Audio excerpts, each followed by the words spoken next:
어제 새벽에 함께 본 스가랴 11장이 초림하신 메시아를 배척함으로써 이스라엘이 하나님의 심판을 받게 될 것을 예언한 말씀이라면, 오늘 함께 읽은 12장은 메시아를 받아들인 자가 얻게 될 구원과 영광을 선포하는 예언의 말씀입니다.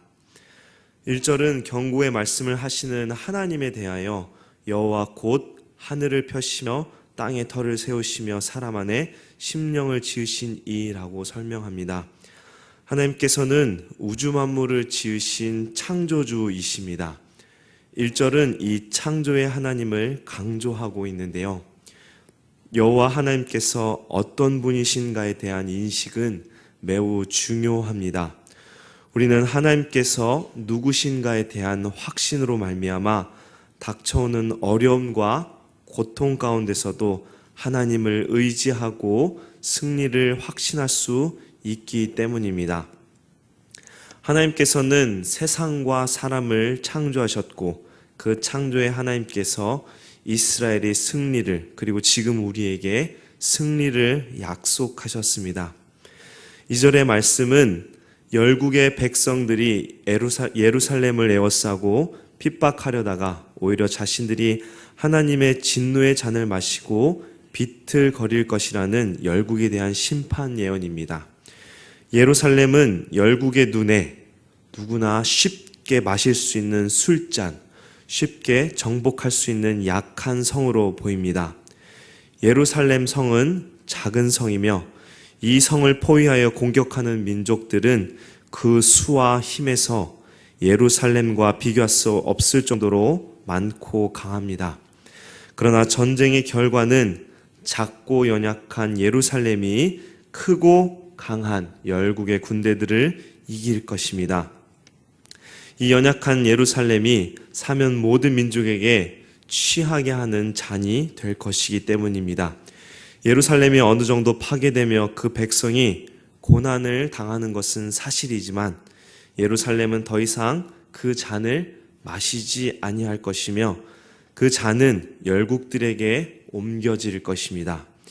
열국들이 마실 하나님의 진노의 잔이 바로 예루살렘인 것입니다. 왜냐하면 열국들이 예루살렘을 침공하여 하나님의 백성을 괴롭힘으로써 하나님의 진노의 대상이 되기 때문입니다. 이 예루살렘은 3절 말씀에 무거운 돌이 될 것이라고 합니다. 천하 만국이 예루살렘을 치러 와서 예루살렘이라는 돌을 들겠지만, 돌을 든 자가 그 돌의 무게 때문에 크게 상하게 될 것입니다. 1절부터 3절 말씀은 지금 우리가 사는 교회와 세상의 관계를 비유하고 있습니다. 세상에 비교하여 교회는 항상 연약합니다. 그러나 약한 것을 들어서 강한 것을 치는 것이 하나님의 뜻입니다. 마지막 때 교회는 더욱 약하게, 세상은 더욱 강하게 보일 것입니다. 이 둘의 싸움에서 교회는 항상 지는 듯 합니다. 그러나 궁극적으로는 교회가 승리할 것입니다. 왜냐하면 교회의 머리 되신 그리스도께서 교회의 싸움을 대신하시기 때문입니다. 하나님께서는 자기의 자녀들을 위해 어떻게 하시나요? 4절에 예루살렘을 공격하는 모든 말을 쳐서 놀라게 하며 눈이 멀게 하고 그 탄자를 미치게 할 것입니다. 그렇게 되면 하나님의 백성들은 5절처럼 하나님께서 함께 하심을 더욱 확신하게 될 것입니다. 하나님의 자녀된 우리는 비록 작고 연약하지만 하나님께서 보호하시고 지키시며 우리의 대적과 싸우시기에 우리는 힘을 얻게 되며 승리하게 될 것입니다. 하나님의 뜻은 반드시 이루어집니다. 하나님은 이 세상을 존재하게 하셨고 세상의 역사를 만드시는 창조주이십니다. 그렇게 우리는 하나님의 말씀의 권능을 의지하며 세상에서 승리하는 삶을 살 수 있는 것입니다. 6절에 유다는 불이 되어서 자기를 공격하는 모든 민족들을 불사를 것이라고 말씀합니다. 6절은 궁극적으로 유대의 지도자들로 대표되는 하나님의 백성들이 장차 복음으로 모든 백성을 정복하게 될 것이라는 예언입니다. 교회가 세상의 모든 백성들을 복음으로 정복하리라는 의미인 것입니다. 그렇게 하나님과 그리스도를 대적하는 세력이 아무리 공격해도 예루살렘으로 상징되는 하나님의 교회는 결코 흔들리지 않고 든든히 서 있을 것이며, 또한 성도들은 그 안에서 영원토록 구원의 기쁨을 누릴 것입니다. 7절에 여호와가 먼저 유다 장막을 구원하리니 라는 말씀은 적의 공격에 대한 방비가 잘 갖추어져 있는 예루살렘 성읍과 달리 적의 침공의 촌락들을 하나님께서 우선적으로 보호하시고 또 구원해 주신다는 약속입니다.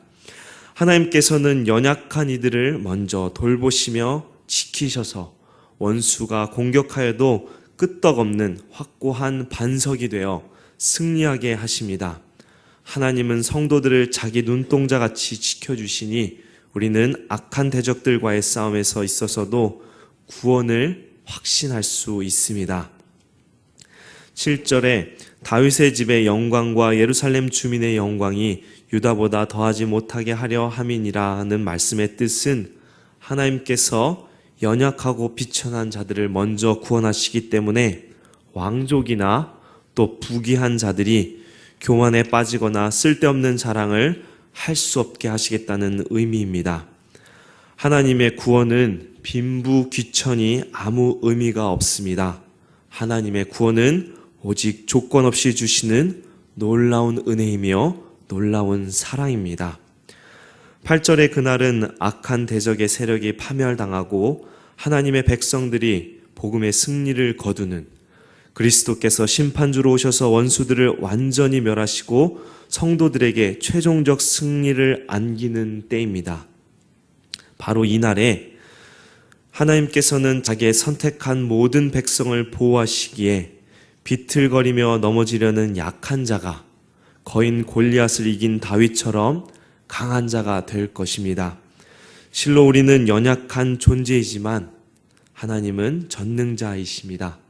그렇게 우리는 하나님의 도우심과 보호하심을 확신함으로써 환난이나 곤고나 박해나 기근이나 적시나 위험이나 칼에도 굴하지 않게 될 것입니다. 10절부터는 궁극적인 영적 승리는 진정한 회개로서 가능하며, 이러한 회개가 성령 강림 사건을 통하여 광범위하게 나아가게 될 것을 예언하고 있습니다. 하나님께서는 10절에 다윗의 집과 예루살렘 주민에게 은총과 용서를 구하는 심령을 부어주시겠다고 약속하셨습니다.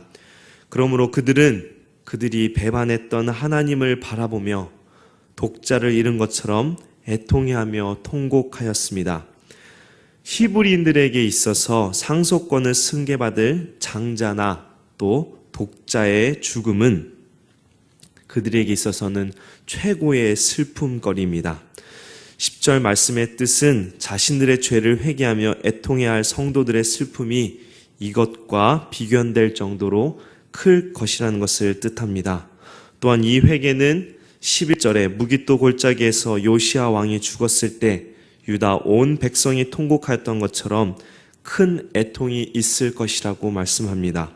또한 12절에서 14절 말씀처럼 정치인이나 종교인이나 남자나 여자나 할 것 없이 모든 계층의 사람들이 각자의 죄에 대하여 따로 애통하게 될 것입니다.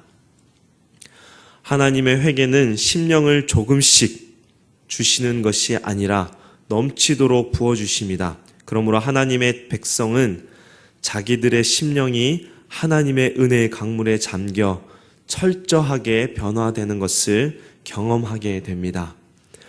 회개는 성도의 신앙생활과 교회의 출발점이며 또한 영적 상태를 점검해주는 기준입니다.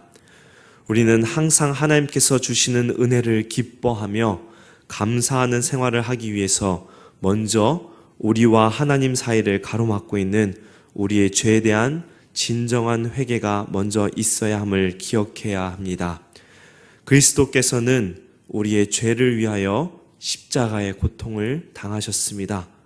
우리의 죄 때문에 우리가 죽게 되었지만 하나님께서는 자격 없는 우리에게 은혜를 주셨고 또 은혜를 통하여 우리에게 용서를 허락하셨습니다.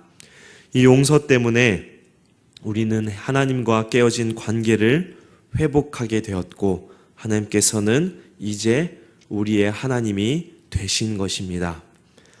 오늘 말씀을 통하여 우리는 큰 위로와 소망을 얻게 됩니다. 세상의 어두운 세력이 우리를 위협한다 해도 세상을 창조하신 전능하신 하나님께서 우리를 보호하시며 또 지키시는데 누가 우리를 대적할 수 있을까요? 우리는 말씀을 통하여 확신을 가지고 두려움 없이 세상에서 승리하며 살아갈 수 있습니다. 하나님께서는 자기 백성을 끝까지 사랑하시며 특별한 능력과 지혜를 주시사 골리앗 앞에 선 다윗처럼 강하고 담대한 자가 되도록 하십니다. 그렇게 우리는 우리의 연약한 부분을 숨기지 말고 우리를 감싸주시며 지혜가 없다고 꾸짖지 않으시고 도와주시는 하나님께 기도와 간구로 도움을 구해야 합니다. 그리고 우리는 우리의 정욕을 구하는 것이 아니라 무엇보다 하나님의 나라와 의를 위하여 구하면 하나님께서 그 외의 모든 것을 더하여 주실 것을 믿습니다. 문제를 해결할 수 없습니다. 그러나 하나님께서는 우리에게 회개의 영을 부어주셔서 영적인 죽음에 이르게 하는 죄의 문제가 해결되도록 은혜를 부어주셨습니다.